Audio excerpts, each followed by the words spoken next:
వ్యాపారంతో కొట్టుమిట్టాడుతున్న వీధి విక్రయదారులకు అధికారులు ప్రజాప్రతినిధుల అనాలోచిత నిర్ణయాలు శాపంగా మారుతున్నాయి. ప్రభుత్వం స్కీములు గ్రాంట్ల రూపంలో ఇచ్చే నిధులతో నెట్టుకొస్తున్న మున్సిపాలిటీలలో ప్రజాధనాన్ని వృధా చేస్తూ చిరు వ్యాపారులను దివాలా తీయించే ప్రయత్నం చేస్తున్నారు. నల్గొండ మున్సిపాలిటీలో జరుగుతున్న ఈ వ్యవహారంపై ఎంఎస్ న్యూస్ ప్రత్యేక కథనం. ఇది నల్గొండ మున్సిపాలిటీ. జనాభా 2 లక్షల పైమాటే, కానీ ఆదాయం అంతంత మాత్రమే. కొంతమంది అధికారుల నిర్లక్ష్యం, ఓటు బ్యాంకు రాజకీయాల కారణంగా వీధి విక్రయదారుల పేరిట అధికారులు ఆదాయం పెంచుకునే ప్రయత్నాలు చేస్తూ ప్రజాధనాన్ని వృధా చేస్తున్నారు. నల్గొండ మున్సిపాలిటీలో గత బీఆర్ఎస్ ప్రభుత్వ హయాంలో వీధి విక్రయదారుల కోసం కొత్తగా డబ్బాలు ఏర్పాటు చేసింది. నిత్యం రద్దీగా ఉండే ఎన్జీ కళాశాల ముందు సుమారు 25 లక్షల రూపాయల వ్యయంతో 25 డబ్బాలు ఏర్పాటు చేశారు. అత్యంత రద్దీ ప్రాంతం కావడంతో ఒక్కో డబ్బా నెలకు 5,000 రూపాయలు అద్దె నిర్ణయించారు. 2023 అసెంబ్లీ ఎన్నికలకు ముందే అప్పటి మంత్రి కేటీఆర్ వీటిని ప్రారంభించారు. కానీ ఎన్నికల కోడ్ రావడంతో వీటిని లబ్ధిదారులకు అప్పగించలేదు. ఆ డబ్బాలు పట్టించుకునే నాథులే లేకుండా పోయారు. దీంతో గత్యంతరం లేక అక్కడి వీధి వ్యాపారులు అంతా ఆయా వ్యాపార సముదాయాల ముందే రోడ్లపై వ్యాపారాలు నిర్వహించుకుంటున్నారు. ప్రస్తుతం ఇక్కడ మనకు వీధి వ్యాపారులు ఉన్నారు. వారిని అడిగి తెలుసుకునే ప్రయత్నం చేద్దాం. అసలు వారి సమస్య ఏంటి, వారు ఇబ్బంది పడుతున్నటువంటి ఆ ప్రాధాన్య సమస్య ఏంటి, వాళ్ళకి ఏం కోరుకుంటున్నారు గవర్నమెంట్ నుంచి అనేది వారిని అడిగి వారి మాటల్లో తెలుసుకునే ప్రయత్నం చేద్దాం. ఏంటమ్మా అసలు ఈ డబ్బాల పరిస్థితి ఏంది ఇక్కడ? ఎందుకు ఇక్కడ ఈ డబ్బాలు అనేది పట్టించుకోవాలని నాదులు లేదా, లేకపోతే ఎందుకు అన్నారు?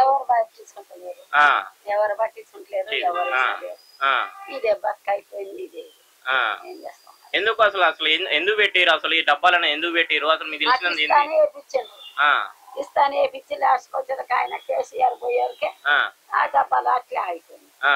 ఇస్తలేదు. ఇప్పుడు ఏమంటారు మరి? తాళాలు ఇచ్చిండ్రు, మళ్ళీ తెల్లారి పాటిగా వచ్చి ఆ కేసీఆర్ కొడుకు వచ్చి కట్ చేసిండు, అందరికి ఇచ్చిండు. మళ్ళీ వచ్చిండు, మళ్ళీ పోయింది. అందరం పోయి వచ్చేకే ఇంక ఇయ్యమని అన్ని కొనిపోయాను. మళ్ళీ తాళాలు తీసుకొని పోయారా? తాళాలు తీసుకుపోయాను. అయితే ఇప్పుడు మీకు రోడ్ల మీద నువ్వు ఇప్పుడు ఏ వ్యాపారం నీది? వ్యాపారం ఏంటి? కుండల వ్యాపారం. ఈ కుండల వ్యాపారానికి మరి మున్సిపాలిటీకి ఏమైనా చలనం కట్టించుకుంటున్నారా? మరి ఎట్లా? అప్పుడు కట్టినాం. అప్పుడు కట్టిరా? రోజు 50 కట్టినాం. రోజుకి 50 రూపాయలు. రోజు 50 కట్టినాం. ఫస్ట్ లో మాత్రం వచ్చిన కొత్తలా సంవత్సరానికి 800 కట్టినాం. సంవత్సరానికి 800 కట్టినాం. ఇది లేదు, 800 పోయినాయి. రోజు 50 పోయినాయి. ఇప్పుడు మా బతుకు ఇప్పుడు ఎవరైనా వస్తారా మరి ఇటు మున్సిపాలిటీ నుంచి? ఇట్లా ఇప్పుడు ఈ రోడ్డు పడ్డం కాదు, ఎవరు వస్తలేరు, అడుగుతారు. ఎవరు వస్తలేరు, ఏమి అడగట్లేరు. అంటే పాత ప్రభుత్వం బాగుందా, కొత్త ప్రభుత్వం బాగుందా? టీఆర్ఎస్ ప్రభుత్వంలో ఎట్లా ఉండేది నీకు? కాంగ్రెస్ ప్రభుత్వంలో కొంచెం బాగానే ఉంది. ఇప్పుడు ఇది వచ్చిన కాడ నుంచి ఏది పట్టించుకుంటారు. అంటే నువ్వు కోరుకునేది పట్టించుకోవడం అంటే నువ్వు కోరుకునేది ఏంది? ఏముంది, కొద్దిగా అడ్డ ఇస్తే కుండలు అమ్ముకుంటాం. ఏమి ఇవ్వాలి? అడ్డ ఇస్తే కుండలు అమ్ముకుంటాం. ఇంకేముంది, ఏమి లేదు. అది డబ్బాల పరిస్థితి ఏంది మరి? ఇప్పుడు ఈ డబ్బాలకు ఎట్లా టెండర్లు పెట్టిరా, లేకపోతే నెల కిరాయి లాగా అట్లా పెట్టిరా? ఎట్లా అసలు? ఏమో అప్పుడు కిరాయిలు ఇస్తానారట. ఇప్పుడు ఆ కిరాయిలకు కూడా ఎవరికి ఇస్తలేరు.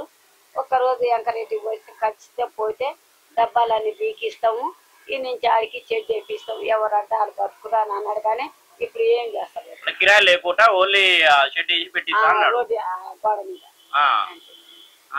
కిరాయిలు అయితే అప్పుడు టీఆర్ఎస్ ప్రభుత్వం ఉన్నప్పుడు కిరాయిలు అయితే పెట్టిరు. అప్పుడు కిరాయిలని వచ్చాను. అడ్వాన్స్ ఏమైనా పెట్టిరా? అడ్వాన్స్ ఇవ్వమంటే ఎవరు ఇయ్యలే, వద్దన్నారు. ఎంత అడిగారు అడ్వాన్స్? 50,000 కట్టమన్నారు. 5,000 ఆ కిరాయి ఇవ్వమన్నారు. 5,000 కిరాయి, 50,000 అడ్వాన్స్ అడిగారు. మాకేది వద్దయ్యా, ఇచ్చిన పోతామని ఇచ్చిన పోతాం అంతే.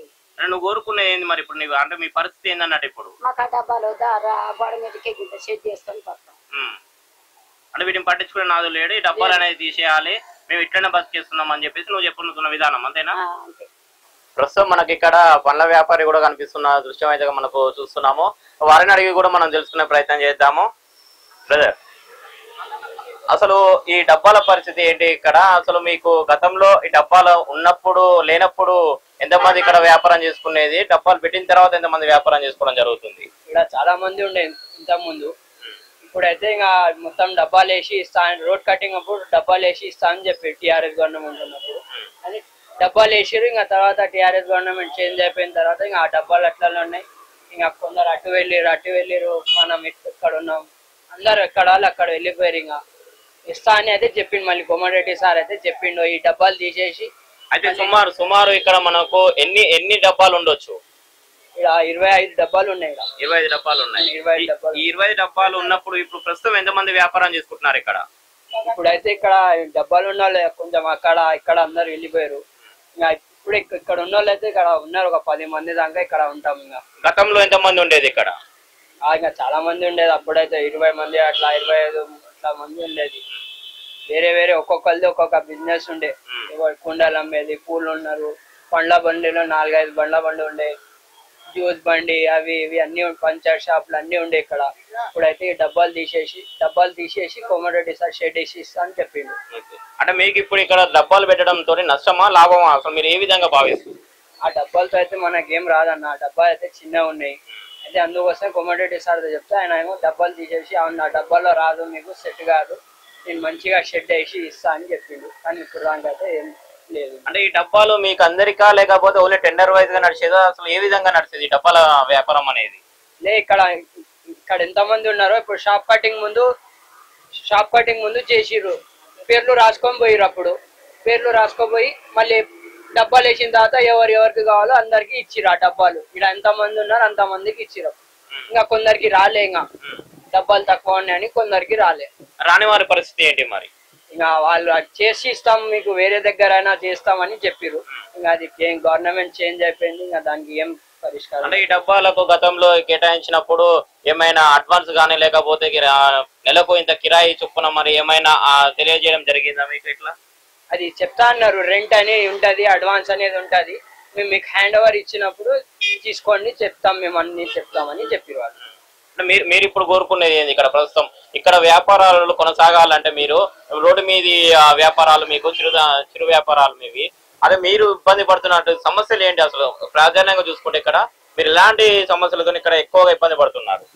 ఇంకా ఏం లే, ఇంతకుముందు అంటే మనకు మంచిగా షాపులు ఉండే అన్నీ ఉండే, ఇప్పుడు ఎంత తీసేసింది కాబట్టి మనం రోజు నేర్చుకోపోవాలి, తీసుకురావాలి, చాలా కష్టం అవుతుంది మాకు అయితే ఇక్కడ.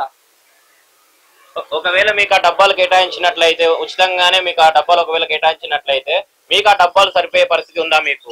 ఆ డబ్బాలు అయితే సరిపోదన్న. ఈ డబ్బాలు ఆ పండ్లు వేడికి ఆ పండ్లు మొత్తం ఖరాబ్ అవుతాయి. ఏం పనికి అయితే మన పండ్ల వ్యాపారంకి అయితే పనికి రాదు. అది ఏదైనా చిన్న వ్యాపారాలు పాన్ డబ్బాలు ఇట్లా మొబైల్ షాప్ రీఛార్జ్ పాయింట్ లాగా అయితే పనికి వస్తాయి. అది మనకైతే దానికి పనికి రాదు ఆ డబ్బాలు. చూసారు కదండి, ఇప్పుడు మనం వీధి వ్యాపారులను అడిగి తెలుసుకునే ప్రయత్నం చేసాము. వారు కోరుకునేది కూడా ఒకటేనండి. ఇక్కడ ఉన్నటువంటి మేము గతంలో 20 సంవత్సరాలు సుమారు 20 నుంచి 25 సంవత్సరాల నుంచి కూడా మేము ఇక్కడ వ్యాపారం చేసుకోవడం జరుగుతుంది. మా పుట్టగొట్టి కోసం మేము ఇక్కడ వ్యాపారం చేసుకున్న సమయంలో ఇక్కడ టిఆర్ఎస్ గవర్నమెంట్ ఏదైతే ఉందో వచ్చేసి మాకు ఈ డబ్బాలు అనేది కేటాయించడం జరిగింది. ఆ తర్వాత మాకు నెలకు 5,000 నుంచి సుమారు 6,000 మధ్యలో కిరాయి అనేది కేటాయించడం జరిగింది. మాకు ఆ వద్దు ఆ కిరాయి అని చెప్పేసి మేము వేరే ప్రాంతాలకు వెళ్ళి వ్యాపారం చేసుకోవడం జరుగుతుంది. మరికొందరు ఇక్కడనే ఉండి వ్యాపారం చేసుకోవడం జరుగుతుంది. కావున వాళ్ళు ఇబ్బంది పరిస్థితికి గురవుతున్న విధానం అయితే మనకు కనిపిస్తుంది. ఇప్పుడు ప్రస్తుతం మనకు డబ్బాలు అనేది మాకు ఎటువంటి ప్రయోజనం లేదు. ఈ డబ్బాలు తీసేసి మాకు ఇక్కడ షెడ్ అనేది ఏర్పాటు చేసేసి మేము ఎలాంటి కిరాయిలు లేకుండా ఎలాంటి పన్ను లేకుండా మేము వీధి వ్యాపారాలు చేసుకునే వాళ్ళం. ఆ రోజు అంతా చేసుకున్నటువంటి కూలి మొత్తం కూడా గిరాకీ మొత్తం కూడా మేము మున్సిపాలిటీకి చెల్లాయిస్తే మేము ఎలా బతకడం, మా జీవన ఎలా సాగించాలని చెప్పేసి వాళ్ళు తెలియజేయడం జరుగుతుంది.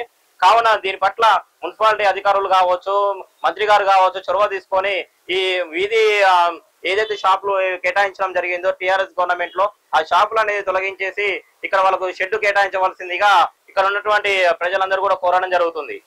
అయితే గతంలో అక్కడి వీధి వ్యాపారాల నుంచి రోజుకు 50 రూపాయలు చొప్పున నెలకు 1,500 రూపాయలు మున్సిపాలిటీకి ఆదాయంగా వచ్చేది. దాని స్థానంలో గత అధికారులు డబ్బాలు ఏర్పాటు చేసి నెలకు 5,000 రూపాయలు అద్దె వసూలు ద్వారా ఆదాయం పెంచుకోవాలని చూశారు. దీంతో అక్కడ ఉన్నటువంటి చిరు వ్యాపారస్తులు అధికారుల నిర్ణయం పట్ల అసంతృప్తిని, ఆగ్రహాన్ని వ్యక్తం చేశారు.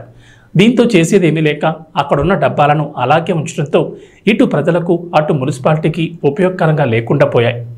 ప్రజల సమస్యల పట్ల మున్సిపాలిటీ అధికారులు ఎటువంటి నిర్ణయం తీసుకోకపోవడంతో మంత్రి కోమటిరెడ్డిని ఆశ్రయించి మాకు ఆ డబ్బాలు ఉపయోగకరంగా లేవు, సుమారు 5,000 అద్దె కట్టలేని పరిస్థితి, తక్కువ అద్దెతో కేటాయించండి లేదా ఇక్కడ ఉన్నటువంటి చిరు వ్యాపారస్తులకు షెడ్ ఏర్పాటు చేయాల్సిందిగా మంత్రి కోమటిరెడ్డిని కోరారు. వీధి వ్యాపారులకు కూడా ఇంకొన్నాళ్లు రోడ్ల మీదనే వ్యాపారాలు చేసుకునే పరిస్థితి ఏర్పడింది.